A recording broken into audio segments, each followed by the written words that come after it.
What's good, y'all? Shagama Kai. Welcome back to my channel. Make sure you leave a like, comment, and subscribe. And if you're new, make sure you subscribe. I'm trying to hit 1,000 subscribers, and subscriber helps. And today NBA trade deadline is coming up. And today I didn't really expect a lot of things to pop off because the trade deadline things usually pop off the morning of and just like maybe like an hour before. But today we got two giant trades that I didn't really see coming. Like if you don't know, CJ McCollum got traded to the New Orleans Pelicans, and Tyrese Halliburton got traded to the Indiana Pacers for Domantas Sabonis. And those two trades are just have huge implications for both of these teams. So we're gonna talk about it, what I think about it and all that. And yeah. So I want to talk about the first trade that happened. CJ McCollum went to the New Orleans Pelicans, and the Pelicans sent Josh Hart, Tomas Satoransky, Nickeil Alexander-Walker, Didi Louzada, and a future first and a future second to acquire CJ McCollum. They got CJ McCollum, they got Tony Snell, but the kicker for me is that somehow they were able to get Larry Nance Jr. out of this deal. So, once again, you look at this deal, you look at the type of player that CJ McCollum is, his contract is not the most favorable, but CJ McCollum is one of the better, I would say, isolation scorers, one of the better self-creators in the NBA. He graduated with a PhD from Banking University. Really, really good scorer, really good at, shooting the mid-range shot, creating space, getting himself open, all those things. But, you look at his value and, I would think that it's worth more than this because Josh Hart, Josh Hart is a good player. He's a good defender, good rebounder. He's a passer, all that. Josh Hart's pretty good. Satoransky is just decent, I guess.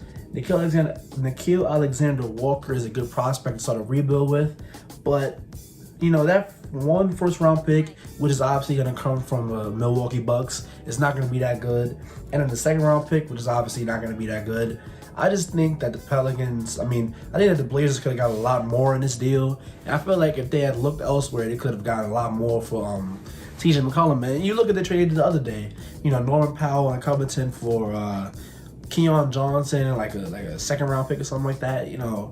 Just what the Blazers are trying to do, they're trying to rebuild. They saying, CJ and Dame ran its course. Norman Powell and Covington didn't work out. So we're just gonna, break this roster all the way down. We're gonna get a max spot for the summer because now they got $60 million in cap space for the summer, and they're saying, hopefully Dame wants to stay with us. But in my opinion, I think they're kind of leaving it up to Dame whether they, keep doing the rebuild or they really, really try to petition for a star to come there. And there's some good free agents this season. Kyrie's a free agent, Zach LaVine's a free agent, James Harden's a free agent, Bradley Beal is a free agent. So maybe, they say, man, you want to play with Dame, something like that. I don't see that happening per se, but they're trying to, rebuild. They've been trying to rebuild for a while. Now they're here. They're going to, roll forward with just Anthony Simons, Yusuf Nurkic, and, a lot of guys who are not going to contribute to a lot of wins. So hopefully Dame requests a trade, let him get out of there, and, we're just going to see what happens, moving forward. But let's talk about the Pelican side of this. CJ McCollum with Brandon Ingram, Zion, Larry Nance, Jonas Valanciunas. They got Devontae Graham off the bench. They got Herbert Jones. Like, I can tell, I know you can tell from my enthusiasm that I really like this trade for the Pelicans. CJ McCollum is going to help Brandon Ingram a lot with the scoring load, and just whenever Brandon Ingram has gone to the bench this season, offensively, things have looked very, very rough for the Pelicans. So now you don't got to worry about that. You can just rest Brandon Ingram. You can let CJ McCollum, create a lot for himself. And, CJ McCollum pick and roll with Jonas Valanciunas, really, really good, rolling to the rim, really good screen setter. That's going to be really dangerous. But when Zion Williamson comes back, you run Brandon Ingram pick and roll with, Jonas Valanciunas or whoever, and Zion in the dunker spot. Zion's going to have more spacing now. Zion just has, more offensive outlets to kind of help him carry the load, kind of. So this year, I don't think the Pelicans are going to make too much noise. I do think that they're going to be a concerning playing matchup. But, if Zion can come back this season, hopefully, I'm hearing reports that he can potentially come back. Nothing set in stone, obviously. But I like this team a lot. I think it's a really good offensive team. And I think the acquisition of Larry Nance on top of all of this gives them a nice balanced lineup, even without Zion. Because when Zion comes, Nance going to slide to the bench. But even when Zion comes, I still think that this team is going to be, pretty balanced. Herbert Jones is a really good defender, versatile, long wingspan, just a really, disruptive on that end. So I just think that this is a really good trade for them. And I think CJ has found a spot to where he can be that veteran scorer type and just be, you know, really secure in his role, you know what I'm saying? But the second trade that happened, I didn't really see this coming. I didn't really hear a lot of rumors about this. Obviously, you know, the Indiana Pacers are selling everybody. You know, they've been trying to trade everybody for a long time. They started with LeVert the other day, and now they've traded Domantas Sabonis, Jeremy Lamb, Justin Holiday, and a second-round pick to the Kings for Tyrese Halliburton, Buddy Hield, and Tristan Thompson. Now, when I first saw this trade, I had just left class. I just saw it like an hour ago. I just left class. I said, dang, they gave up Halliburton already, and he just started playing well this year. He played well last year, but I'm saying he's taking it to, you know, another level this year. But, you know, after sitting with the trade for a while, really thinking about it, talking about it, I don't think this trade is as lopsided as Kings fans, you know, are acting like it is. I know Kings fans everywhere are in pain. They say, why would we give up Halliburton? But Domantas Sabonis, don't get it twisted. He's an all-star level player. He's been an all-star multiple times. He's not even 26 years old yet. He's still 25 years old.